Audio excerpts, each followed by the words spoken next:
welcome to Nuffy's Builds. This is episode 2 of the 1980 XJ650 Cafe Racer build. Today, less talking, more action. We're going to remove this plastic at the back, so we'll lose all this part of the back here.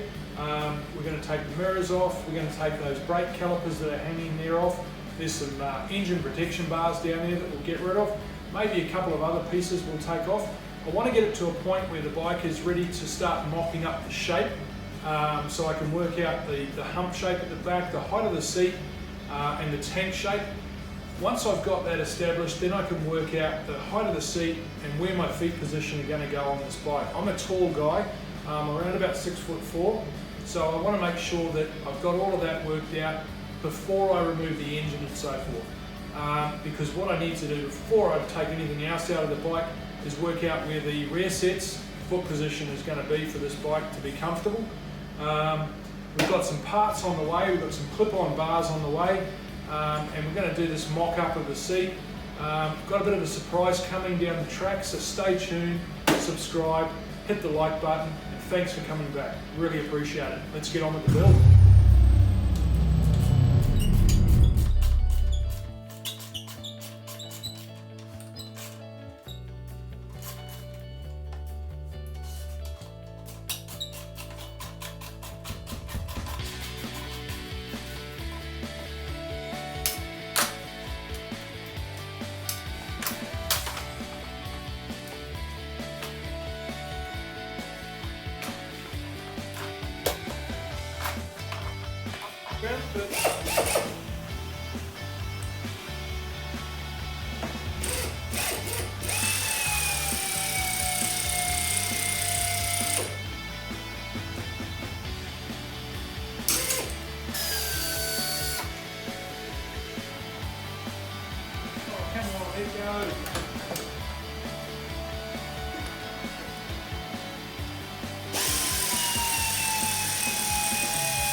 Righto, so we've got a few wires here that will be good to know later on where they went, so just going to label them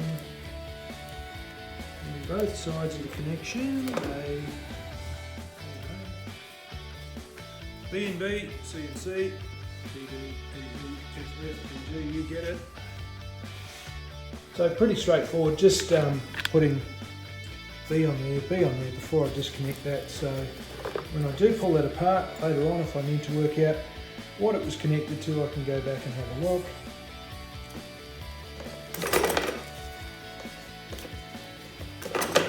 Alright, there's the rear light and toolbox disconnected. Put that over on the shelf for safekeeping.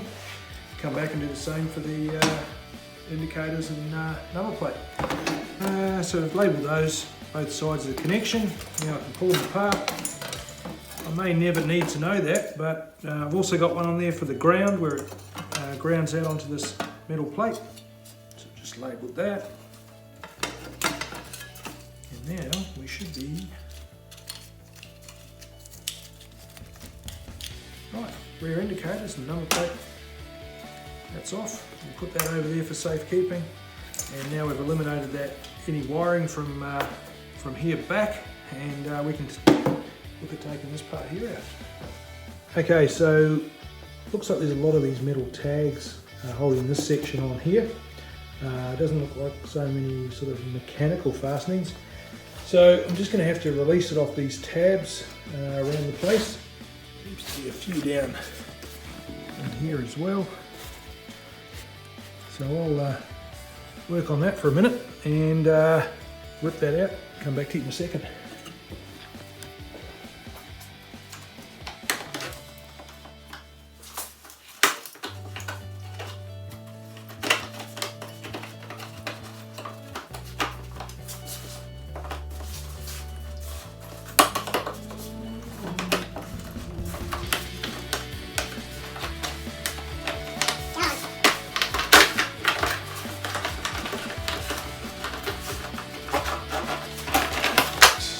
we're just going to remove this this bolt here. It's part of the banjo fitting.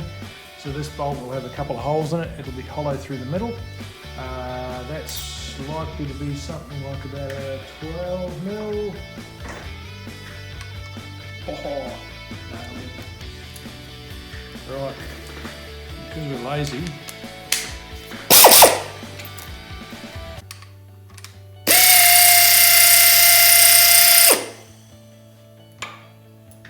Don't lose the little copper washer, and that, so the oil passes through there. If you're not familiar with them, Google it. Right, half a race, half the right hand side. Right, let's put that back where it belongs, back in there. And that's one of our brake calipers off. Already gave this a little bit of a spray with degreaser, so it's pretty clean. But I'll go and drop this in the parts cleaner, and when we get round to start cleaning some parts off, that'll be one of the first. Same here.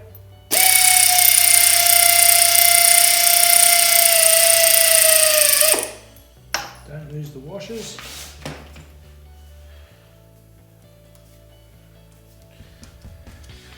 Alright, so back in there.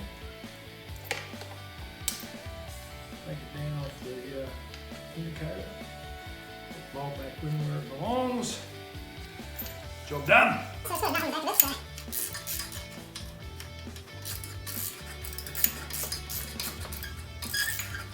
exhaust in the way, which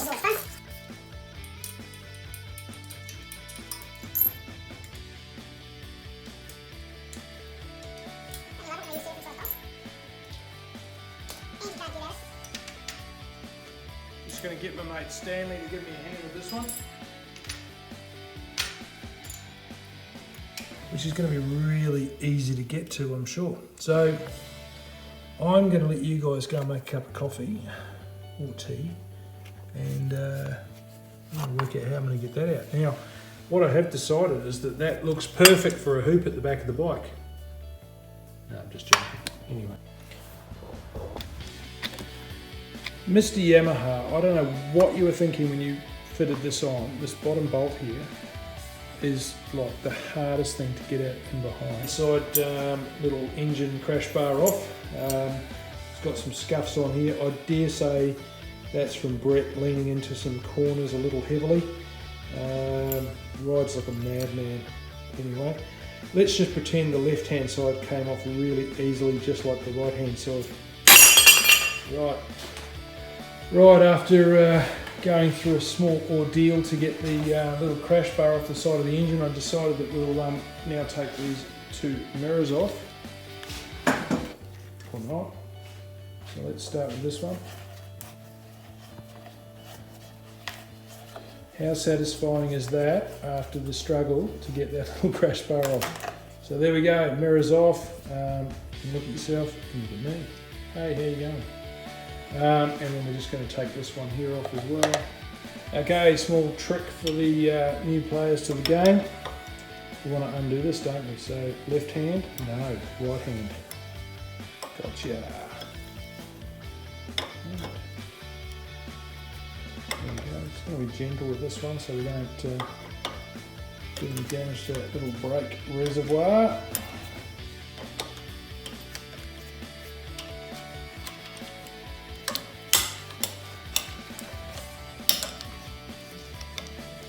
That is both the mirrors off. Looking good.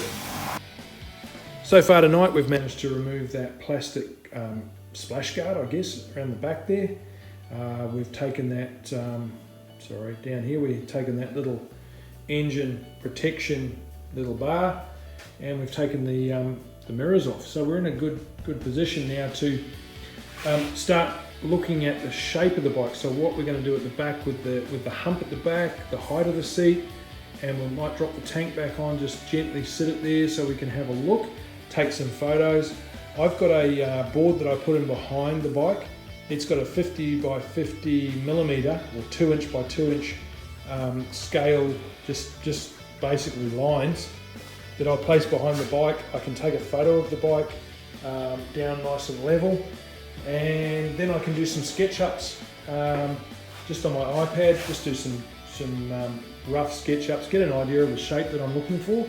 Once I've got that shape, I can relate that back to the scale of the board behind the bike, which then helps me to, I guess, lay up the formation of the seat and the rear hump and things, and draw that up onto a piece of...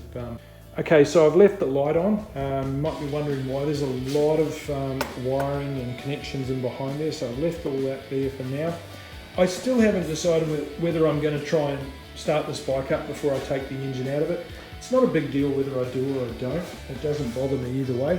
It is nice to go into a build knowing that, you know, you've cranked it, you've got a spark and things are fired up. That's always exciting, and it's always a good incentive, I guess. Later on you can come back to that video and get all excited about it and think about the finished product and what it's going to sound like, because I have not heard this bike running.